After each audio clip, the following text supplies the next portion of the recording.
This is CBC Vancouver News.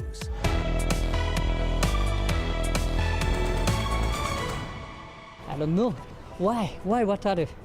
It's just one of those wrong place, wrong time. Struggling to make sense of a violent attack, how friends and coworkers are mourning the death of a beloved Vancouver chef. Plus, due to the conditions, we had to pull those rescuers out of that particular area. hope depleting as challenging conditions put a snag in the search efforts for 3 missing mountaineers in Squamish. Also, if you live for the next 48 hours, you'll live for a long time. a D-Day anniversary like no other, marking 80 years since Allied forces stormed the beaches of Normandy, how veterans are honored for their service and bravery. Hello, I'm Jessica Cheung. Thanks for joining us. A beloved chef of a prominent downtown restaurant is being mourned by his community. The 32-year-old man was stabbed to death early yesterday near Chinatown, and his friends and coworkers held a vigil this afternoon. Our Janella Hamilton was there. She spoke with those who knew him, and they say they're heartbroken. Tonight, co-workers and close friends of Wataru Kakiuchi gathered for an informal vigil, laying flowers and sharing a moment of silence here at Union and Main Street, where the 32-year-old was stabbed and killed early Wednesday. Kakiuchi was a chef at the popular Hapa Izakaya restaurant in Yaletown. His friends tell me he was kind, funny, always lifting people's spirits. He had a personality and a smile that would light up the room, and for many, he was like an older brother. He was also a talented musician who loved to play guitar, often jamming out at staff parties or with coworkers after a long shift at work and at the beach on his days off. So fun guy and so funny. Everything, thinking, but I don't know. Why, what are they? He's so perfect. Police have not revealed a motive or possible suspects. We also don't know the circumstances around the killing, whether this was a random attack or if those involved knew each other. What we do know is Kakiuchi was with some co-workers in Gastown Tuesday night and was believed to be on his way home when he was stabbed to death. In light of this tragedy, officers have ramped up patrols in the neighborhood, and they are asking anyone with information or dash cam video to contact them.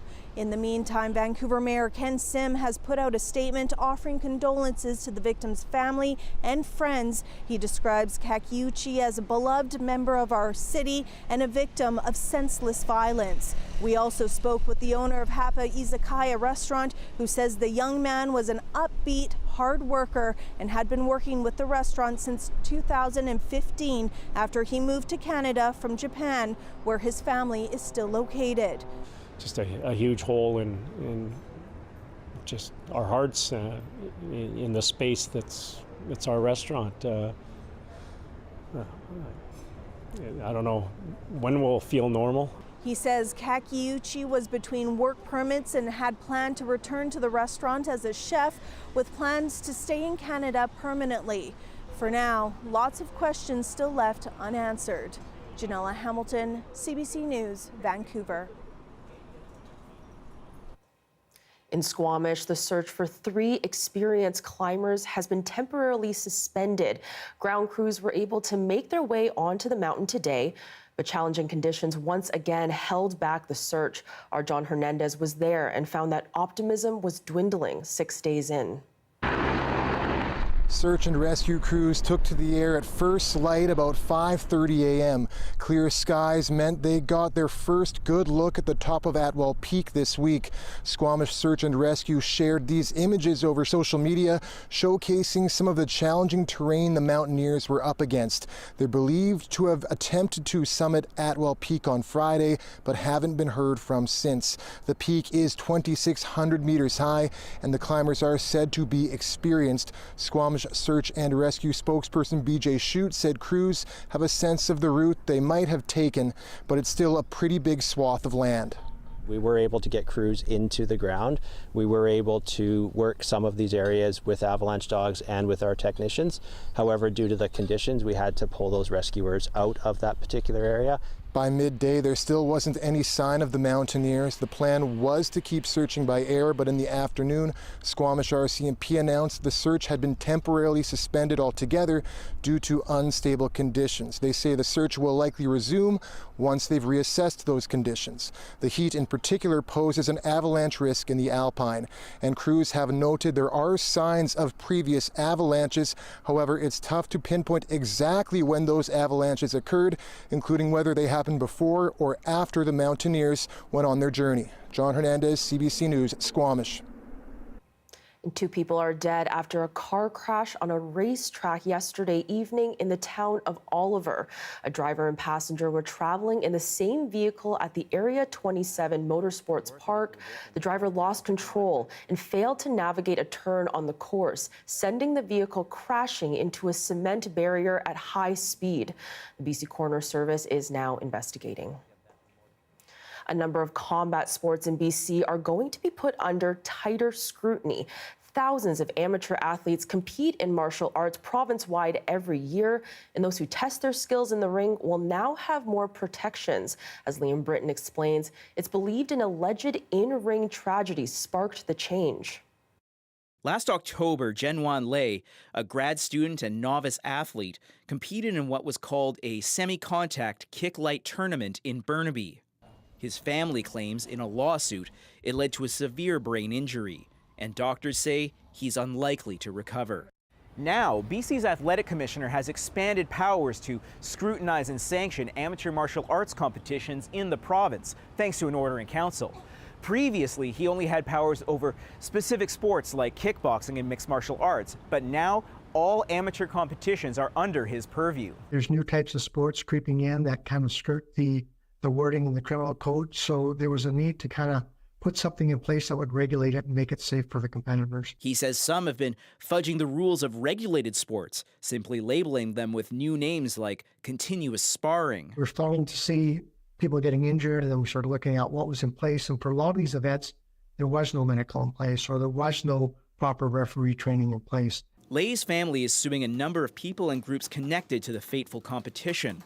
They allege organizers of the kicklight tournament were in fact running a kickboxing tournament, which would have required the commissioner sanctioning. Calling an apple an orange doesn't mean that it's an orange, it's still an apple. But if there was any ambiguity in some of these amateur combat sports, what I would say is there is no room for ambiguity with the wording of this new order in council. That allegation has not been proven, and organizers deny it. But the family lawyer believes the case has already led to reform. It would be nothing but a major coincidence if this tragedy wasn't what spurred on this change. BC's kickboxing organization says there have long been concerns about safety standards at unsanctioned tournaments, including so-called light contact or semi-contact events. Sometimes there's people refereeing that are volunteering, and they really shouldn't be doing it. The other thing to consider is the medical team on site. Like, do you have a proper medical team? Do they have concussion training? Lei is now back home in China. He's been getting experimental therapies thanks to online fundraising and can now open his eyes and open his mouth in response to questions. While it's a long way from complete recovery, it's that small step that gives some real encouragement. There's optimism in BC's martial arts world that these tighter rules will help amateur athletes when they step into the ring. Liam Britton, CBC News, Vancouver. Police in Vancouver say they've recovered $650,000 in cash, drugs, and stolen property since March. Now, it's all part of a sting operation against so-called fencing, which is where criminals resell shoplifted or stolen items. We saw an increase in not just thefts from retailers, but violent thefts, people using weapons, things like needles, knives, various tools, physical force, whatever they could to overcome resistance when they were attempting to shoplift. Police launched Project Barcode early last year to combat violent and chronic shoplifters at retail stores. And since then, 1,200 arrests have been made and nearly $1.5 million in stolen goods have been recovered. Shoplifting has been around forever and will be around forever. The issue that Retail Council of Canada and its members sees is the violence, the increased aggressive violent behavior in our communities, for our people, our employees, and our customers, That's what's got most of their attention. The Retail Council of Canada says it has created an advisory council that includes top retailers brainstorming ways to prevent shoplifting. More than 24 stolen high-end vehicles have been traced back to 2 men. This is where some of the vehicles were recovered from. Late last month, 2 men in their 20s were arrested in Surrey and charged with 14 criminal offenses. And during the investigation, the Integrated Municipal Provincial Auto Crime Team recovered 29 stolen vehicles from shipping containers at BC ports. The value, a combined $2.5 million. A BC soccer fan wants to certify a class action lawsuit over Lionel Messi's no-show last month. Tens of thousands of fans were left disappointed at BC Place when the superstar didn't play as expected in the match against the Vancouver Whitecaps. As Jason Proctor tells us, some claim they were duped into buying a ticket to see Messi play. Here at BC Place, it is a messy situation. Messi as in Lionel Messi, the World Cup soccer superstar, who was supposed to be playing here at BC Place Stadium on May 25th with his Inter Miami squad versus the Whitecaps. Problem is, 2 days before the game, Miami announces that neither Messi nor 2 other superstars will be playing in this game. Now, that obviously upsets fans, one of whom says in a proposed class action lawsuit filed in BC Supreme Court that he paid 10 times the amount for tickets for the game, paying $404 for 2 tickets that he basically says he would have paid a fraction for if he'd known Lionel Messi wouldn't be here. Now, he calls this a classic bait and switch. The bait being Lionel Messi, the switch being this last-minute change that sees just a normal Whitecaps versus Miami game, which Miami won, by the way. This fan is now hoping to win his lawsuit on behalf of himself and thousands of other people that had tickets to the game. He is looking for either a partial refund or a full refund. We'll see where it goes. Jason Proctor, CBC News, Vancouver. A new report is highlighting the positive economic impact of LNG projects in this province. An Indigenous group says its LNG partnerships have been a major boost to First Nation communities. But as Sohrab Sandhu tells us, environmentalists maintain that there are better options than liquefying natural gas. The push is on to sell the estimated economic benefits of liquefied natural gas for BC, including a $4.1 billion increase in GDP and more than 34,000 jobs.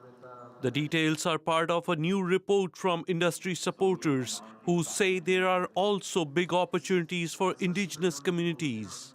We're getting to equity ownership, we're getting to loan guarantees, we're getting to spaces where we have our own source revenue to build up our community, to build up our economy, build capacity within our communities. The report aims to highlight opportunities for LNG as the industry pushes to expand exports and capture a larger share of the global market. Natural gas is better than alternatives, and that's why it's sought after. So Canada has a unique ability, because of its geographic position on the Pacific, to get sought after product to market. Environmentalists say LNG isn't the future, pointing out it's still a fossil fuel. It's based on a false premise that there's a huge demand for LNG and that demand grows into the future, when we know, in fact, that renewables they're so cheap, they're so affordable, that they're really displacing fossil fuels and gas around the world. Green says the focus for BC should be on investing in renewable energy projects. We need a whole lot of electricity, so we need to be building more wind farms, solar farms. LNG is part of the plan right now for BC's future. There are 6 export projects being planned in the province, with the first and largest expected to start exports next year in Kitimat. Sohrab Sandhu, CBC News, Vancouver.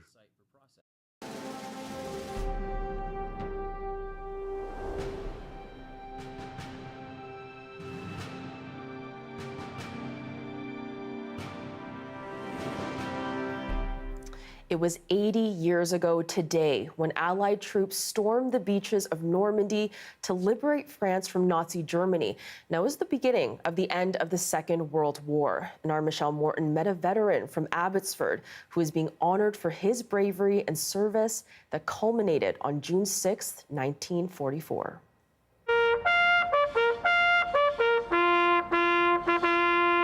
Joseph Vogelsang and 14,000 other Canadian soldiers landed on Juno Beach on June 6, 1944.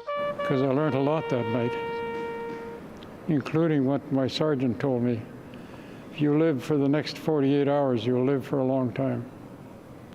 And I learned a lot in 48 hours.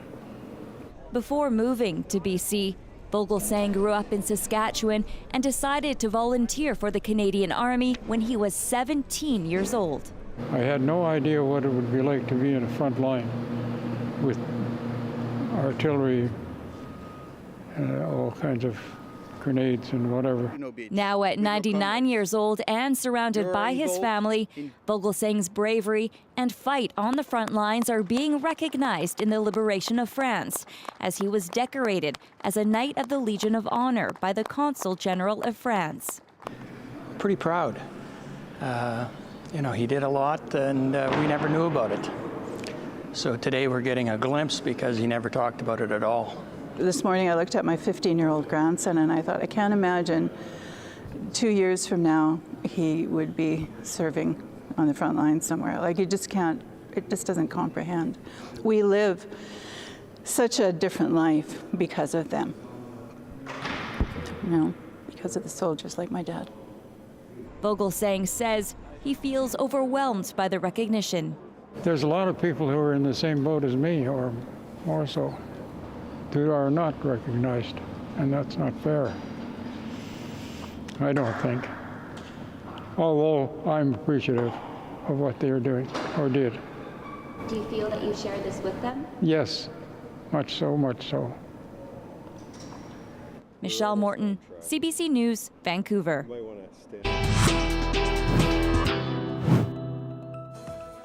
Coming up, the Stanley Cup Finals are fast approaching, and an Oilers superfan in Kelowna has found a green way to support his team. We'll meet him next.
Welcome back. Well, Canucks fans may start a turf war over this one.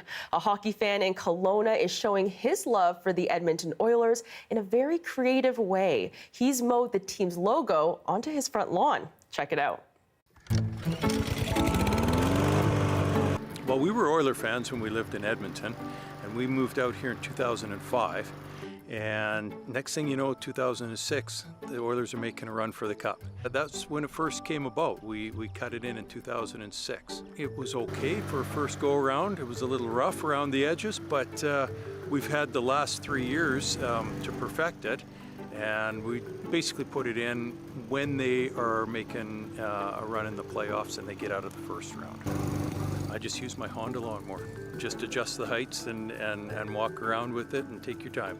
Really, it's all done freehand. I just look at the picture, at the logo, and envision it on the grass and just start to cut. Start with the E, because that's pretty much in the middle, and then work both ways so you don't run out of space. It's just a lot of fun to see people driving by, honking, taking pictures, woo-wooing out their windows. We do get a lot of support. People always ask if, we get eggs thrown at the house or anything like that from Canucks fans, and thankfully we haven't had any of that. We've been surprised, I think, more so by the amount of Oilers support there is in Kelowna, either from people visiting or people who've transplanted like us from Edmonton. So yeah, lots of photo requests or people stopping by and taking pictures.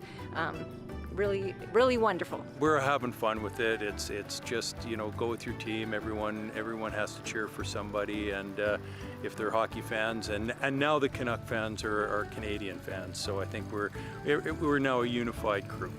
Go Oilers! Let's make it happen.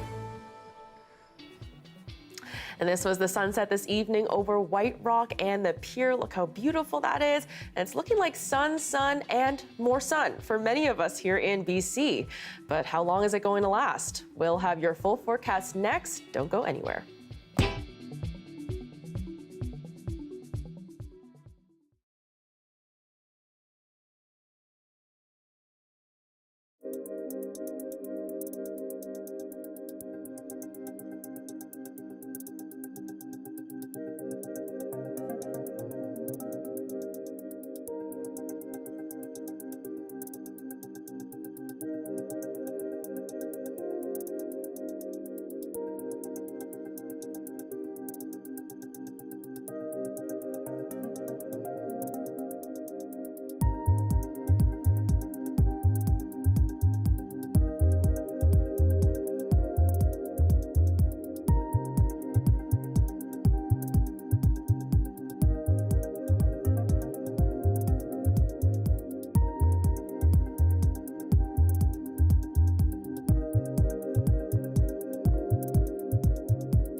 The weather update is brought to you by Direct Buy Furnace. To cool and clean the air in your home, call Direct Buy Furnace. Installing Train, the most reliable heating and cooling brand.